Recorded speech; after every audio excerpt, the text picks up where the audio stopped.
तो लॉकडाउन 17 मई तक बढ़ा दिया गया है, यानी 2 हफ्ते और आपको ऐसे ही इसी तरीके से हालात का सामना करना है। हां, थोड़ी सी रियायत या छूट जरूर मिली है, जैसा अभी तक आप करते आ रहे थे, लेकिन अब छूट थोड़ी सी ज्यादा हो गई है। क्या कुछ है इस नए निर्देश में, ग्राफिक्स के जरिए, ग्राफिक्स के माध्यम से आइए हम आपको जल्दी से खबरों की खबर में समझाते हैं। 17 मई तक लॉकडाउन एक्सटेंड हो गया है। इसको हम कह सकते हैं लॉकडाउन तृतीय, जैसे कि आप उस बैरिकेड पे लिखा हुआ देख रहे हैं। लॉकडाउन 2 हफ्ते के लिए बढ़ा है। सरकार की नई गाइडलाइन आई है। बस और ट्रेनें अभी बंद हैं। स्पेशल ट्रेन, स्पेशल बसें चलेंगी, उसकी इजाजत आज ही मिली है, आज ही चलिए। यानी कि अगर कोई राज्य कहे कि भाई इतने लोग हैं, इनका मैं प्रमाण दे रहा हूं, इनको जाने दिया जाए, तो वो चल सकती है। गृह मंत्रालय की अनुमति से कुछ हवाई यात्रा हो सकती है। अभी इस पर पूरी पुष्टि नहीं हुई है, इस पर और जानकारी आना अभी बाकी है। बसों में सीटों के आधे यात्री बैठेंगे, लेकिन सिर्फ ग्रीन जोन में। ग्रीन जोन में ही बसें चल सकती हैं और कहीं नहीं, और वो भी आधा। यानी कि अगर एक बस में 36 यात्री आते हैं तो उसके एकदम आधे बैठेंगे, एक एक सीट छोड़ के। हर जोन के बच्चे और बुजुर्गों पर खास निर्देश है। 10 साल से कम के बच्चे बाहर नहीं जा सकते और 65 साल से अधिक के बुजुर्ग भी बाहर नहीं जा सकते। बेहद जरूरी काम हो तभी लोगों को कहा गया है कि आप घर से निकल पाएंगे, वरना आपको जरूरत नहीं है, पूछा जाएगा। हर जोन में स्कूल और कॉलेज बंद रहेंगे, इसमें कोई छूट नहीं दी गई है। यानी कि स्कूल और कॉलेज अभी भी बंद। Hotel, restaurant, mall, gym, cinema hall, ये सब बंद रहेंगे।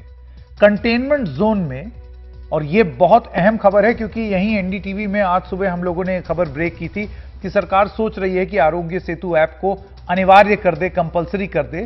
तो उसी खबर की पुष्टि होते हुए हम आपको बता सकते हैं कि अब सरकार ने आदेश जारी किया है कि कंटेनमेंट जोन में आरोग्य सेतु ऐप डाउनलोड करना अब अनिवार्य है। शाम 7 बजे से सुबह 7 बजे तक आवाजाही पर पूरी तरीके से रोक है।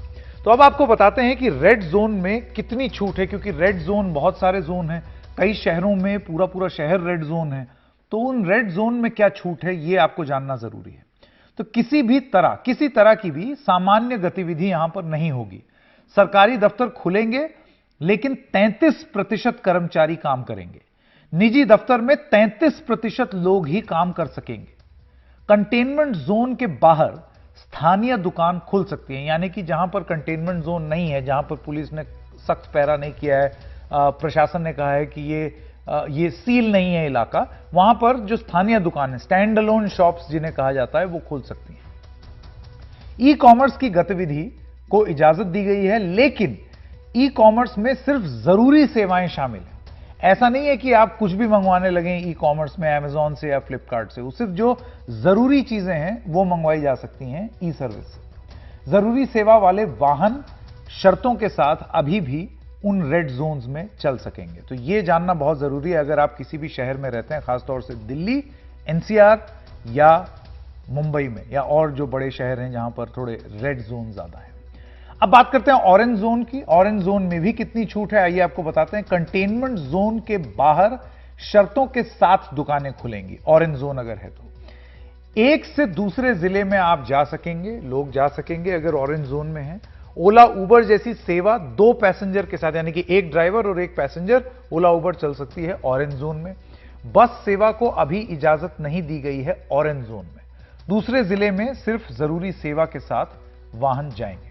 और अब आपको बताते हैं वो जोन जहां पर कोई कोरोना वायरस का मामला नहीं है, जिसको कहा जाता है ग्रीन जोन। वहां पर कितनी छूट है, यह आपको जानना जरूरी है। शर्तों के साथ कई तरह की रियायतें दी जाएंगी। सबसे पहली बात तो शराब और पान की दुकानें खुल जाएंगी ग्रीन जोन में। एक बार में 5 से ज्यादा लोग इन दुकानों पर लेकिन खड़े नहीं हो सकते। खेती किसानी का काम होगा। कमर्शियल शॉप्स जो हैं वो खुल सकती हैं। सरकारी अस्पताल की जो ओपीडी हैं वो खुल जाएंगी। टैक्सी में ड्राइवर के अलावा 2 पैसेंजर बैठ सकते हैं और 2 पहिया वाहन में सिर्फ एक आदमी को इजाजत है, यानी कि जो चला रहा है वो ये नहीं कि पीछे किसी को बिठा ले। निजी वाहन में कुछ शर्तों के साथ छूट दी जाएगी। बसें, और यह महत्वपूर्ण है, बसें 50% यात्री लेकर चल सकेंगी। बस डिपो 50% क्षमता के साथ ही काम कर सकेंगे। एक दूसरे राज्य में कार्गो की आवाजाही हो सकेगी। तो ये मेरे ख्याल से आपको जानना बहुत जरूरी था, मोटा मोटा, कि किस जोन में कितनी छूट दी गई है अब जो लॉकडाउन तृतीय हमारे जीवन में आ गया है।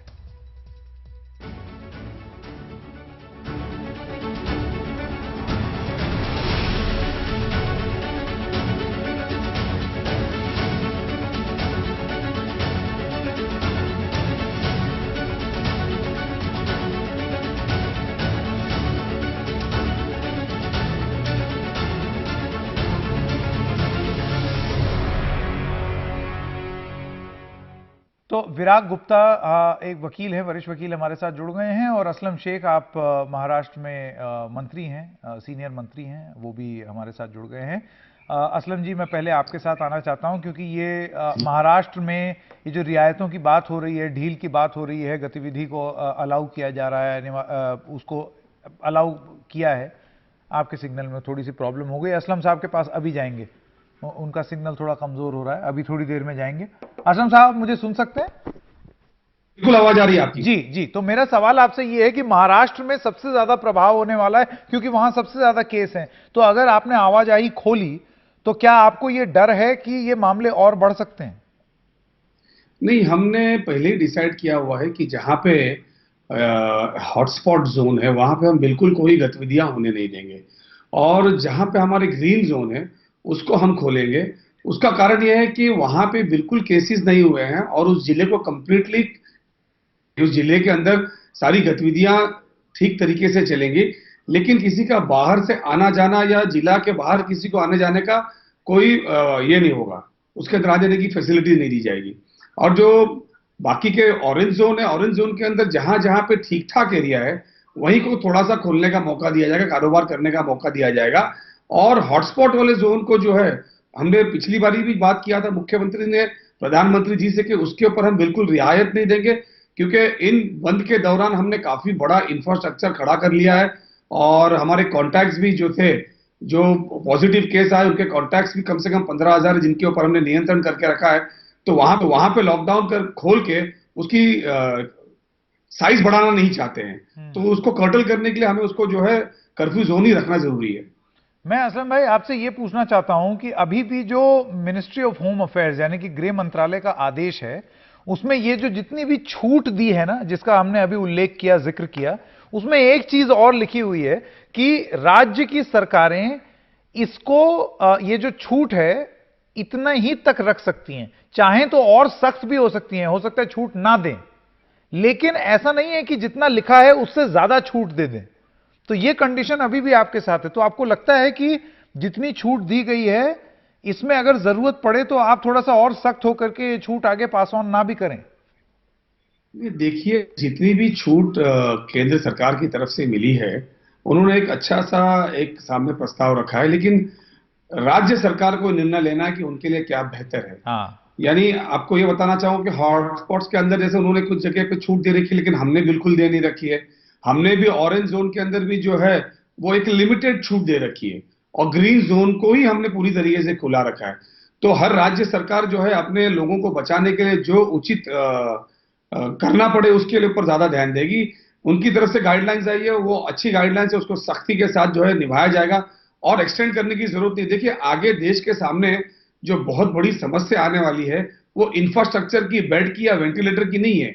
अगर इस केसेस को अभी नियंत्रण नहीं किया गया तो पूरे देश के सामने बेड्स तो रहेंगे, हॉस्पिटल्स तो रहेंगे, लेकिन काम करने वाले जो कर्मचारी है, नर्सिस हैं, डॉक्टर्स हैं, इनकी कमी सामने नजर आएगी। तब जो है वो चीजें हाथ से निकल जाएगी। इसलिए महाराष्ट्र जो था, मुंबई शहर जो था, वो देश में इस कर्फ्यू लागू होने से पहले हमने इसको यहाँ पे डिक्लेयर किया था, और अभी भी हमने कहा कि सबसे ज्यादा टेस्टिंग करने के बाद भी हमारे पास सबसे ज्यादा आज पेशेंट दिखाई दे रहे हैं। लेकिन एक चीज है कि इससे एक फायदा यह हुआ कि हमारा जो मोर्टेलिटी रेट था, जहां 100 के पीछे 9 लोग मर रहे थे, आज उसको हमने 3 पे लाके कर्टन कर दिया। और इससे यह फायदा होता है कि इस कर्फ्यू जोन में अच्छी तरीके से काम कर सकते हैं और नियंत्रण कर सकते हैं, और जो रोगी सामने आए हैं उनके ऊपर जो सही तरीके से इलाज करके उनको छोड़ सकते हैं। और मरने वाले की तादाद अगर आप ज्यादा देखेंगे तो 80% लोग जो हैं वो 55 साल से 80 साल की उम्र के लोगों का ही ये है। बिल्कुल। तो सीनियर लोगों के ऊपर ही जो और उसका केंद्र जिक्र सरकार ने निर्णय लिया है। इस नए आदेश में उसका जिक्र है। और जो नीता शर्मा हमारी सहयोगी बता रही थी कि अभी और आदेश आने भी बाकी हैं। ऐसा नहीं है कि एक फाइनल ऑर्डर दे दिया है और इससे बात बन जाएगी। अभी और आगे भी आदेश आ सकते हैं। शायद थोड़ी और छूट दी जा सकती है या छूट वापस भी ली जा सकती है। तो लोग इस चीज के लिए अलर्ट रहें। मैं विराग गुप्ता के पास जाना चाहता हूं। विराग, आपका हमेशा एक थोड़ा सा अलग सा टेक रहता है हर चीज पे, तो आज क्या है? नहीं, देखिए, मैं ये जो कोरोना का संकट है, अंतर्राष्ट्रीय संकट है, बड़ा संकट है देश में, और इस तरह के मामलों के निपटने के लिए कोई बहुत पुरानी व्यवस्था, कानून, संविधान में ऐसी चीजों की उम्मीद नहीं की गई थी। लेकिन इसके जो 2-3 पहलू हैं जिनको मैंने अपनी पुस्तक में break down of law and justice during lockdown में बताया है कि ये पूरी व्यवस्था जुगाड़ पे चल रही है और संवैधानिक व्यवस्था जुगाड़ पर नहीं चल सकती है। उसके जो 2-3 पहलू देखिए कि ये गाइडलाइंस जारी की गई है, कोई आदेश नहीं है। और जो डिजास्टर मैनेजमेंट एक्ट का जो सेक्शन 2 है, उसके तहत डिजास्टर आने के बाद ही इसको लागू किया जा सकता है, और डिजास्टर अभी अपेक्षित है, आया नहीं है। इसलिए इन पूरी जो भी गाइडलाइंस हैं, मैं इसको स्पष्ट शब्दों में बोलूं कि इनकी कोई कानूनी या संवैधानिक अहमियत नहीं है, और इसीलिए राज्यों में मनमाफिक तरीके से व्याख्या हो रही है। सन 91 में लाइसेंस राज खत्म होने की शुरुआत हो गई है, लेकिन ये जो नए किस्म की जटिल व्यवस्थाएं बन रही हैं, लॉकडाउन 3 भी खत्म हो जाएगा और पुलिस प्रशासन, जनता इन पूरी जटिलताओं को समझती रह जाएगी।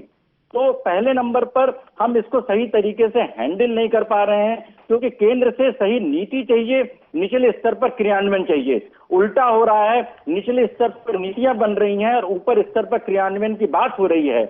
और दूसरे नंबर पर जो सबसे महत्वपूर्ण बात यह है कि हम इस पूरी जो व्यवस्था को अंतर्राष्ट्रीय मापदंडों के अनुसार जो करने की कोशिश कर रहे हैं, और भारत के व्यवहारिक धरातल को हम भूलते हैं। जब अगर जो धारावी मुंबई में 2 किलोमीटर एरिया में 7 से 8 लाख लोग रहते हैं और ये पूरे देश की हकीकत है, फिर हम सोशल डिस्टेंसिंग के अंतर्राष्ट्रीय मापदंडों को मानने की कोशिश करते हैं। हम जो मास्क है, गमछे को मास्क समझ करके, और अगर कोई नहीं लगाता तो उसमें जुर्माने की व्यवस्था करते हैं। देश में लाखों लोगों के खिलाफ बेवजह FIR हो रही हैं। तो मुझे लग रहा है कि इसमें संकट है, आर्थिक संकट है, एक अराजकता का संकट है, और कोरोना का संकट तो शायद खत्म हो जाएगा, लेकिन ये जो अराजकता का संकट अगर है तो देश में लंबे ऐसा समय थोड़ी। अभी तो डिजास्टर मैनेजमेंट एक्ट लगा हुआ है, वो एक्ट जब हटेगा तो ये सब चीजें भी खत्म हो जाएंगी। लेकिन एक चीज जो मैं नहीं, विराग जी एक सेकंड, असलम शेख के पास में जाना चाहता हूं। असलम शेख जी, एक सवाल जो है वो हमारे प्रोड्यूसर की तरफ से आया है। वो ये पूछते हैं कि ये जरूरी सवाल इसलिए है क्योंकि आप एडमिनिस्ट्रेशन में हैं, प्रशासन को ये सवाल पूछे जाएंगे, क्योंकि जब जब आप कोई पॉलिसी बदलते हैं तो उसके साथ बहुत सारी ऐसी छोटी छोटी चीजें होती हैं जो शायद दिमाग से रह जाती हैं। मसलन ओला उबर ऑरेंज जोन में अलाउड है। अब आप बताइए, मैं एक ओला बुक करके बैठ गया, उसमें ऑरेंज जोन से चला और ग्रीन जोन होते हुए मैंने एड्रेस किसी रेड जोन का डाला है, तो मैं तो नहीं पहुंच पाया ना अपने गंतव्य स्थल।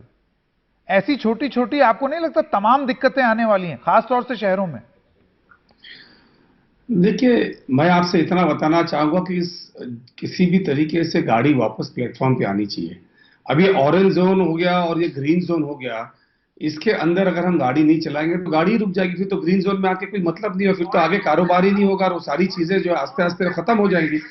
तो जिसको अगर रेड जोन में जाने का अलाव ही नहीं है, जैसे मैं आपको शुरू में बता रहा था कि रेड जोन जो है वो टोटल कर्फ्यू जोन है हमारे मुंबई शहर के अंदर, उसको कर्फ्यू जोन कहा जाता है। उसमें से हम किसी को बाहर जाने की अनुमति नहीं देते हैं और अंदर जाने की अनुमति नहीं देते हैं। और इस तरीके से अगर किसी को अगर ऑरेंज जोन और ग्रीन जोन के बीच में प्रवास करना है तो ये भी काफी लंबा किलोमीटर हो जाता है। तो इसी तरीके की छोटी छोटी सुविधा देके हमें पटरी पे तो गाड़ी लानी ही पड़ेगी। ठीक है, ठीक है। असलम शेख और विराग गुप्ता, आप दोनों का बहुत बहुत धन्यवाद अपनी बात रखने के लिए। एक छोटे से ब्रेक के लिए रुकते हैं। खबरें और जानकारी जारी रहेगी एक ब्रेक के बाद।